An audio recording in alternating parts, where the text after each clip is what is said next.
C'est totalement politique parce que en amenant la Corée qu'un groupe des opposants qui sont à l'exil, et vous savez que toutes les oppositions équatoriennes sont au pays. Le président avait publié un décret pardonnant tous les opposants. Il y a des opposants qui sont au pays. Oui, durant le procès, quand même, il y a eu la société civile équato-guinéenne qui était représentée. Oh non, non, non. On n'a eu pas la société civile représentée parce que Severo Moto, Tutu Alicante, ce sont les éléments qui travaillent jour et nuit pour déstabiliser le régime. Et la Corée, la même chose. C'est pas... Si on avait amené il devait aller au pays et amener des citoyens équatoriens, des membres du Sénat, des membres du Parlement, et venir parler. Pas les gens qui sont exilés. Tout Alicante, ça fait même plus de 20 ans que ne connaît même pas ce qui se passe en Guinée équatoriale.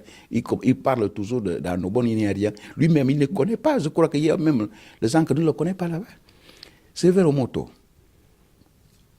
il a été impliqué à l'invasion mercenaire, à le trafic d'armement. Que vous allez amener comme parti civil pour représenter un jugement, hein? Alors, monsieur l'ambassadeur, tel que vous présentez la situation, elle peut créer un incident sans précédent entre votre pays et la France. Est-ce que vous avez essayé de régler cette situation au plan politique avec les autorités françaises, puisqu'il s'agit avant tout quand même du vice-président d'un État souverain? Non, tout d'abord, je voudrais, il y a quelques jours, j'ai fait une conférence de presse ici aux Nations Unies.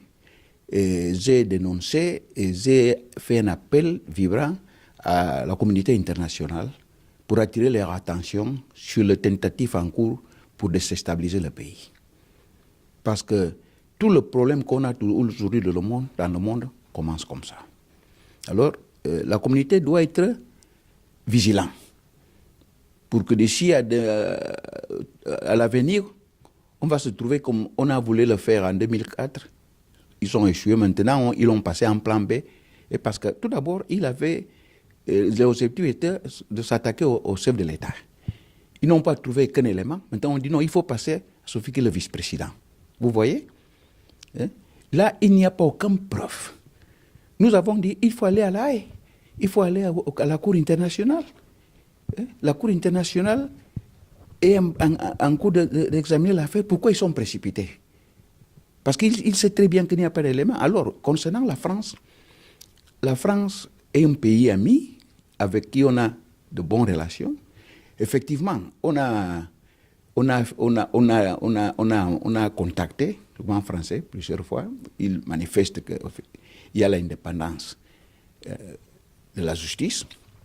Mais il faut reconnaître que ce qui concerne l'immeuble, ils ont respecté la décision de la Cour internationale. Et la France a respecté ça. Et nous, en Guinée, nous attendons que vraiment la France va intervenir et éviter ce mascarade qu'ils sont en train de faire. Parce qu'il n'y a pas une autre chose qu'une mascarade politique. Une mascarade politique, il n'y a pas de preuves. Mais si est-ce qu'on parle d'un opérateur économique, combien d'opérateurs économiques des autres pays liés directement ou indirectement au gouvernement fait des investissements en France en achetant de grandes propriétés? Mais est-ce qu'on a écouté qu'ailleurs dans le monde, on a eu de bien mal acquis? Pourquoi ils se concentrent ça sur le pays, l'Afrique centrale? Alors, quelles seront vos actions déjà à partir de maintenant pour mieux vous faire entendre au niveau international? Tout d'abord, à travers l'Union africaine, on a communiqué à tous les chefs d'État africains toutes ces tentatives, toutes ces manœuvres. Ça veut dire que lors de la dernière sommet de l'Union africaine, tous les chefs d'État ont été saisis par la Commission de l'Union africaine pour les informer de ce qu'on est en train de se préparer. Et par ailleurs aussi, lundi prochain, le secrétaire général des Nations Unies, M. Guterres, va me recevoir, à qui je vais aussi livrer un message de son Excellence le Président de la République, Obiangema Mbazoro.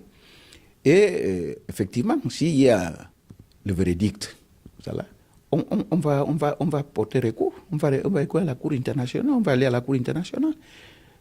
Comme je l'ai dit, la justice française, le tribunal correctionnel n'est pas compétent. Ce n'est pas un jugement, il n'y a rien. Alors, la justice française doit arrêter.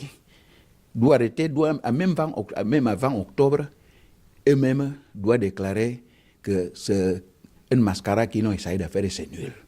Mais encore, je dois réitérer à l'opinion publique internationale que tout ce montage n'est que pour déstabiliser notre gouvernement, pour mieux pouvoir avoir accès aux ressources naturelles. C'est l'objectif de M. Bourdon, c'est l'objectif de M. Daniel Lebec. Et pour le reste,